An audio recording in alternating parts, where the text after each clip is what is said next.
السلام عليكم، مرحبا بكم على قناة ماسك بول. ما تنسوش بونينا في القناة وفعلوا زر الجرس ليصلكم كل جديد. اليوم لدينا صفقات المدربين في الميركاتو الشتوي للدوري الجزائري. شاهدوا معنا. المدرب الألماني جوزيف زيباور في شبيبة القبائل. المدرب الألماني والبوسني راموفيتش في شباب بلوزداد.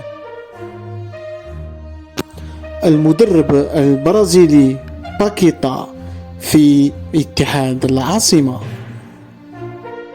المدرب الفرنسي دونيس لافان في أولمبيا أقبو.